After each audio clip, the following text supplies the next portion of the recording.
175. Chapter 18. Simon Commission and the Nehru Report. Appointment of the Indian Statutory Commission.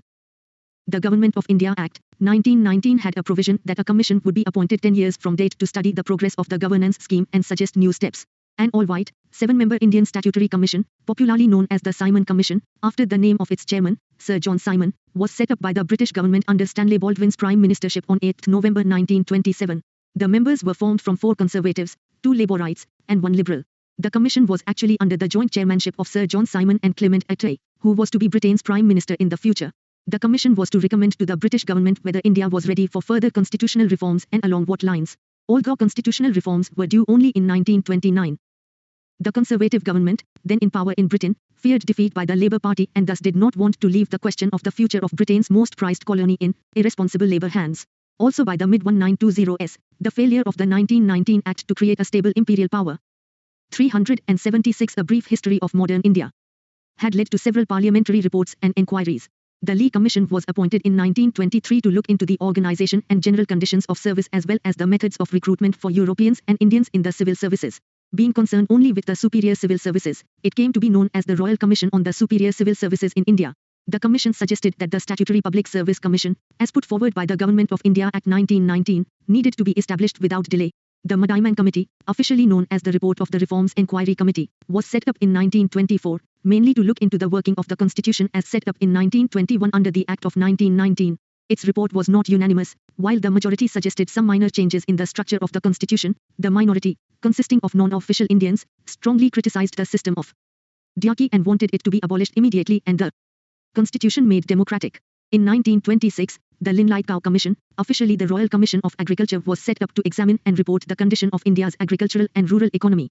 The Commission submitted its report in 1928 and made comprehensive recommendations for the improvement of the agrarian economy as the foundation for the welfare and prosperity of India's rural population. Among other things, the Commission recommended that the quality of Indian cattle should be improved and that this should be done by importing foreign bulls of better quality and using them to breed with Indian cows. The Conservative Secretary of State for India, Lord Birkenhead, who had constantly talked of the inability of Indians to formulate a concrete scheme of constitutional reforms which had the support of wide sections of Indian political opinion, was responsible for the appointment of the Simon Commission. The Indian response to the Simon Commission was immediate and nearly unanimous. What angered the Indians most was the exclusion of Indians from the Commission and the basic notion behind the exclusion that foreigners would discuss and decide upon India's fitness for self-government. This notion, Simon Commission and the Nehru Report 377, was seen as a violation of the principle of self-determination and as a deliberate insult to the self-respect of Indians. Congress response. The Congress session in Madras, December 1927, meeting under the presidency of M.A. Ansari, decided to boycott the Commission, at every stage and in every form. Meanwhile, Nehru succeeded in getting a snap resolution passed at the session, declaring complete independence as the goal of the Congress. Other groups, those who decided to support the Congress call of boycott of the Simon Commission, included the Liberals of the Hindu Mahasabha and the majority faction of the Muslim League under Jinnah. The Muslim League had 2 sessions in 1927, one under Jinnah at Calcutta where it was decided to oppose the Simon Commission, and another at Lahore under Muhammad Shafi, who supported the government. Some others, such as the Unionists in Punjab and the Justice Party in the South, decided not to boycott the Commission.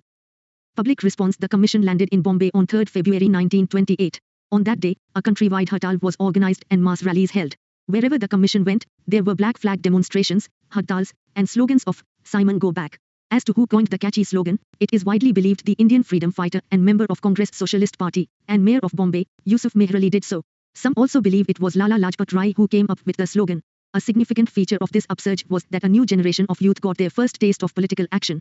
They played the most active part in the protest, giving it a militant flavor. The youth leagues and conferences got a real fillip. Nehru and Subhas Bose emerged as leaders of this new wave of youth and students. Both travelled extensively, addressed and presided over conferences. This upsurge among the youth also provided a fertile ground for the germination and spread of new radical ideas. 378 A brief history of modern India. Of socialism reflected in the emergence of groups such as the Punjab Naujawan Bharat Sabha, Workers' and Peasants' Parties and Hindustani Seva Dal, Karnataka. Police repression. The police came down heavily on demonstrators. There were lathi charges not sparing even the senior leaders, Jawaharlal, Dr. Ambedkar and the Simon Commission. Dr. Ambedkar was appointed by the Bombay Legislative Council to work with the Simon Commission. In October 1928, Ambedkar went before the Commission.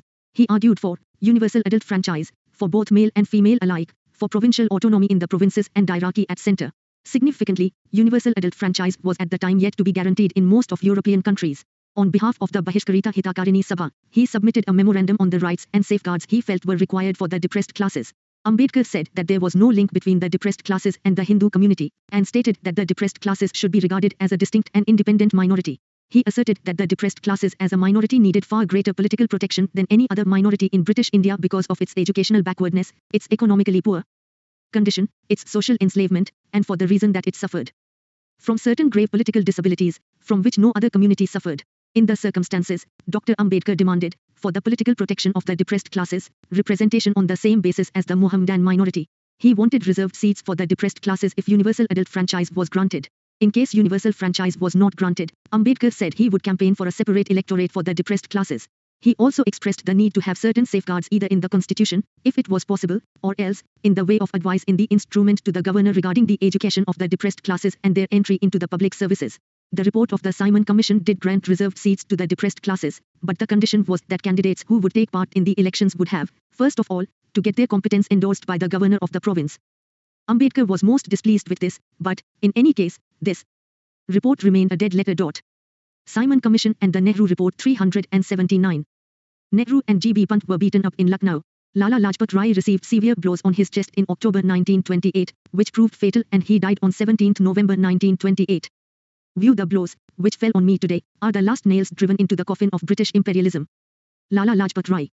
Impact of appointment of Simon Commission on the national movement. The impact of the appointment of the Simon Commission on Indian politics was twofold. It gave a stimulus to radical forces demanding not just complete independence but major socio-economic reforms on socialist lines. When the Simon Commission was announced, the Congress, which did not have any active program in hand, got an issue on which it could once again forge mass action. 2. The challenge of Lord Birkenhead to Indian politicians to produce an agreed constitution was accepted by various political sections, and thus prospects for Indian unity seemed bright at that point of time. The Simon Commission recommendations. The Simon Commission published a 2-volume report in May 1930. It proposed the abolition of diarchy and the establishment of representative government in the provinces which should be given autonomy. It said that the governor should have discretionary power in relation to internal security and administrative powers to protect the different communities. The number of members of provincial legislative council should be increased. The report rejected parliamentary responsibility at the centre. The Governor-General was to have complete power to appoint the members of the cabinet, and the Government of India would have complete control over the High Court. 380. A brief history of modern India. It also recommended that separate communal electorates be retained, and extended such electorates to other communities, but only until tensions between Hindus and Muslims had died down. There was to be no universal franchise. It accepted the idea of federalism but not in the near future. It suggested that a consultative council of Greater India should be established, which should include representatives of both the British provinces as well as princely states.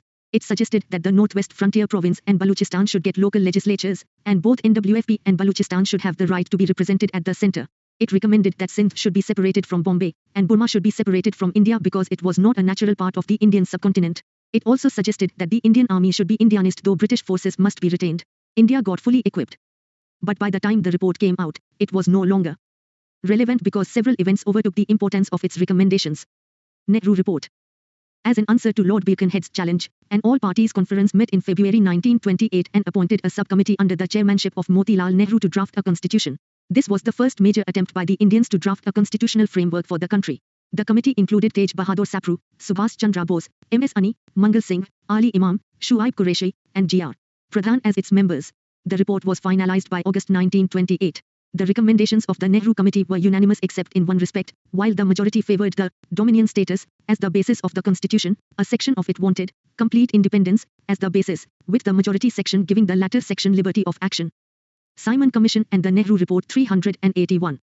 Main recommendations. The Nehru Report confined itself to British India, as it envisaged the future link-up of British India with the princely states on a federal basis.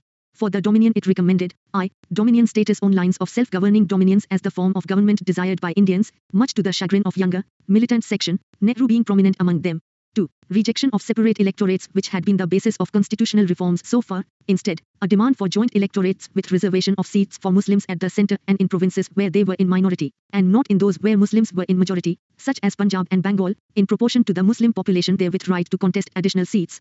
3. Linguistic provinces. 4. 19 fundamental rights including equal rights for women, right to form unions, and universal adult suffrage. Responsible government at the centre and in pro.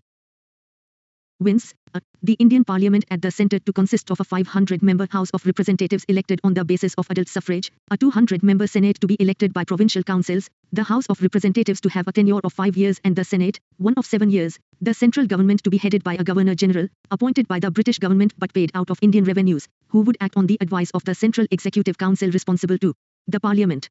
B. Provincial councils to have a 5-year tenure, headed by a governor acting on the advice of the Provincial Executive Council. 6. Full protection to cultural and religious interests of Muslims. 7. Complete disassociation of state from religion. The Muslim and Hindu communal responses. Though the process of drafting a constitutional framework was begun enthusiastically and unitedly by political leaders, communal differences crept in and the Nehru Report got. 382. A brief history of modern India. Involved in controversies over the issue of communal representation. Delhi proposals of Muslim League. Earlier, in December 1927, a large number of Muslim leaders had met at Delhi at the Muslim League session and evolved 4 proposals for their demands to be incorporated into the draft constitution. These proposals, which were accepted by the Madras session of the Congress, December 1927, came to be known as the Delhi proposals. These were joint electorates in place of separate electorates with reserved seats for Muslims, 1/3 representation to Muslims in Central Legislative Assembly, representation to Muslims in Punjab and Bengal in proportion to their population. Formation of 3 new Muslim majority provinces, Sindh, Baluchistan, and Northwest Frontier Province. Hindu Mahasabha demands. The Hindu Mahasabha was vehemently opposed to the proposals for creating new Muslim majority provinces and reservation of seats for Muslims majorities in Punjab and Bengal, which would ensure Muslim control over legislatures in both. It also demanded a strictly unitary structure. This attitude of the Hindu Mahasabha complicated matters. Compromises. In the course of the deliberations of the All Parties Conference, the Muslim League dissociated itself and stuck to its demand for reservation of seats for Muslims, especially in the central legislature and in Muslim majority provinces. Thus, Motilal Nehru and other leaders drafting the report found themselves in a dilemma. If the demands of the Muslim communal opinion were accepted, the Hindu communalists would withdraw their support. If the latter were satisfied, the Muslim leaders would get estranged. The concessions made in the Nehru Report to Hindu communalists included the following: joint electorates proposed everywhere but reservation for Muslims only where in minority, Sindh to be detached from Bombay only after Simon Commission and the Nehru Report 383. Dominion status was granted and subject to weightage given to Hindu minority in Sindh, political structure proposed broadly unitary, as residual powers rested with the centre. Amendments proposed by Jinnah at the All Parties Conference held at Calcutta in December 1928 to consider the Nehru Report. Jinnah, on behalf of the Muslim League, proposed 3 amendments to the report. I. 1/3 representation to Muslims in the central legislature. 2. Reservation to Muslims in Bengal and Punjab legislatures proportionate to their population, till adult suffrage was established. And 3. Residual powers to provinces. These demands were not accommodated. Jinnah's 14 points. Jinnah went back to the Shafi faction of the Muslim League and in March 1929 gave 14 points which were to become the basis of all future propaganda of the Muslim League. The 14 points were as follows. 1. Federal constitution with residual powers to provinces. 2. Provincial autonomy. 3. No constitutional amendment by the centre without the concurrence of the states constituting the Indian Federation. 4. All legislatures and elected bodies to have adequate representation of Muslims in every province without reducing a majority of Muslims in a province to a minority or equality. 5. Adequate representation to Muslims in the services and in self-governing bodies. 6. 1/3 Muslim representation in the central legislature. 7. In any cabinet at the centre or in the provinces, 1/3 to be Muslims. 8. Separate electorates. 9. No bill or resolution in any legislature to be passed if 3/4 of a minority community considers such a bill or resolution to be against their interests. 10. Any territorial redistribution not to affect the Muslim majority in Punjab, Bengal, and NWFP. 384. A brief history of modern India. 11. Separation of Sindh from Bombay. 12. Constitutional reforms in the NWFP and Baluchistan. 13. Full religious freedom to all communities. 14. Protection of Muslim rights in religion, culture, education, and language.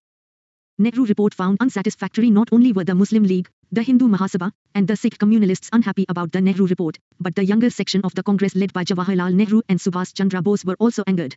The younger section regarded the idea of dominion status in the report as a step backward, and the developments at the All Parties Conference strengthened their criticism of the dominion status idea. Nehru and Subhas Bose rejected the Congress modified goal and jointly set up the Independence for India League. Summary. Simon Commission came in 1928 to explore possibility of further constitutional advance boycotted by Indians because no Indian represented in the Commission. Responses of various groups. Ambedkar's Memorandum. Impact of Simon Commission. Nehru Report, 1928, first Indian effort to draft constitutional scheme. Recommended, * dominion status * not separate electorates, but joint electorates with reserved seats for minorities. * linguistic provinces * 19 fundamental rights * responsible government at centre and in provinces. * responses of various groups. CDM and Round Table Conferences 385. 385. Chapter 19. Civil Disobedience. Movement and Round. Table conferences. The run-up to civil disobedience movement. Calcutta session of Congress. It was at the Calcutta session of the Congress in December 1928 that the Nehru report was approved, but the younger elements led by Jawaharlal Nehru, Subhash Chandra Bose and Satyamurthy expressed their dissatisfaction with dominion status as the goal of Congress. Instead, they demanded that the Congress adopt Purna Swaraj or complete independence as its goal. The older leaders like Gandhi and Motilal Nehru wished that the dominion status demand not be dropped in haste, as consensus over it had been developed with great difficulty over the years. They suggested that a 2-year grace period be given to the government to accept the demand for a dominion status. Later, under pressure from the younger elements, this period was reduced to 1 year. Now, the Congress decided that if the government did not accept a constitution based on dominion status by the end of the year, the Congress would not only demand complete independence, but would also launch a civil disobedience movement to attain its goal. 386 A brief history of modern India. Political activity during 1929. Gandhi travelled incessantly during 1929, preparing people for